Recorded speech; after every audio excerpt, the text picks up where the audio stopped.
Bonjour à tous. Je tenais tout d'abord à vous dire que j'étais sincèrement très heureuse de vous accueillir. C'est vrai que l'organisation de ce séminaire a été un petit défi, surtout que, en toute honnêteté, on démarre, nous, territoire, syndicat mixte du Pays de Figeac, sur ces questions.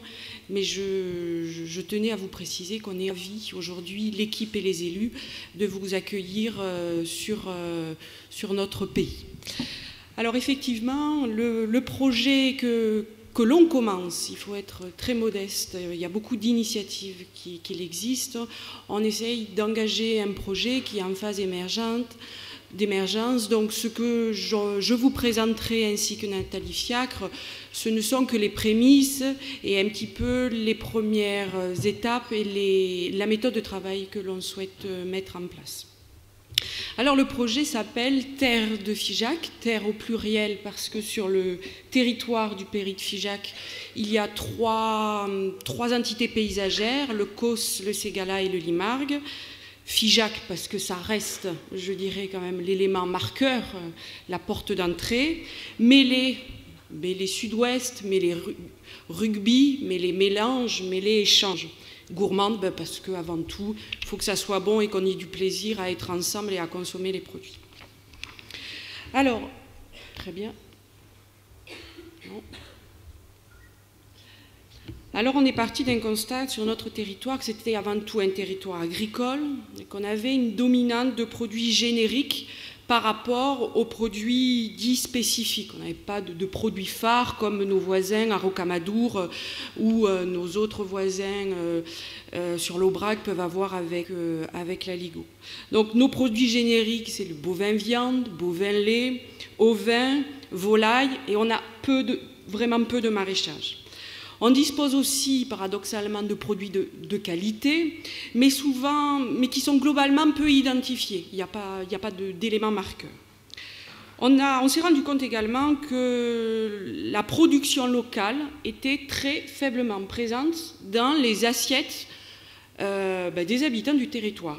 On a vu plein de photos de vaches, donc vous avez bien compris que le territoire est non seulement producteur de viande bovine, mais aussi exportateur. Et quand on regarde l'origine des viandes dans les assiettes des habitants au quotidien, on se rend compte que ça vient, dans le meilleur des cas, d'autres régions françaises, mais bien souvent d'autres pays européens. Donc, quand même, première interrogation.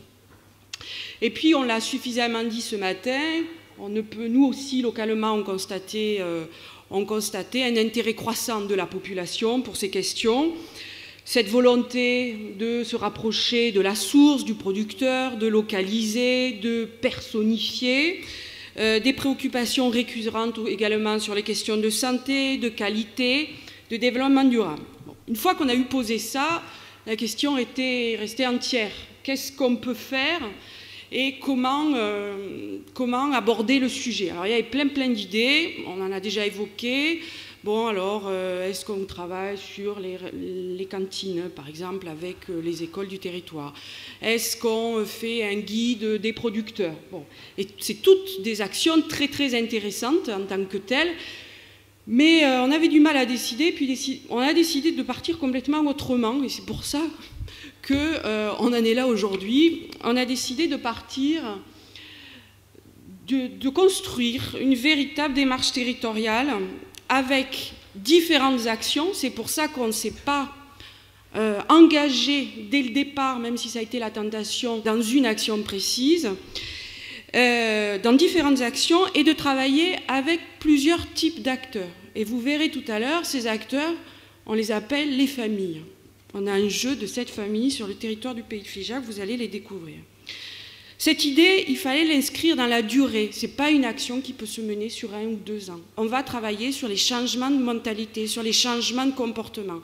Et ça, il faut le poser dès le départ, c'est sur du moyen-long terme. Donc, il ne faut pas s'attendre à un résultat immédiat, même s'il peut y avoir des actions qui s'engagent rapidement, et on le souhaite, et je pense qu'on y arrivera, mais les résultats palpables, on les touchera qu'à moyen terme.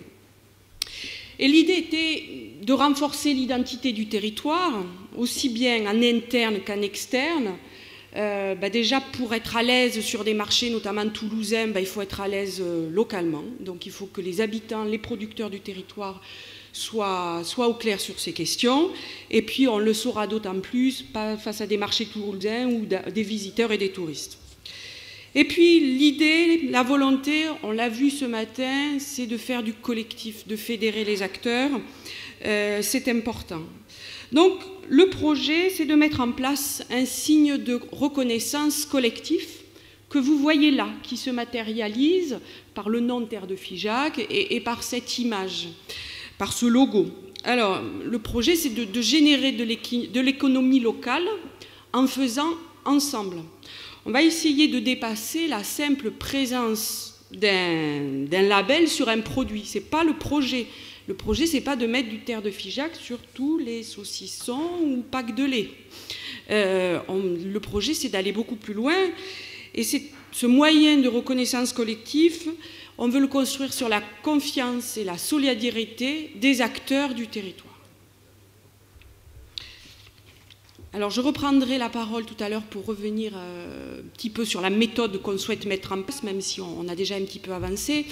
Nathalie Fiacre, qui est membre du bureau du syndicat qui suit de près ce projet, est-ce que tu peux avancer un petit peu? On a déjà travaillé sur les objectifs du projet. Est-ce que tu peux les détailler avec quelques pistes d'action qui commencent à émerger?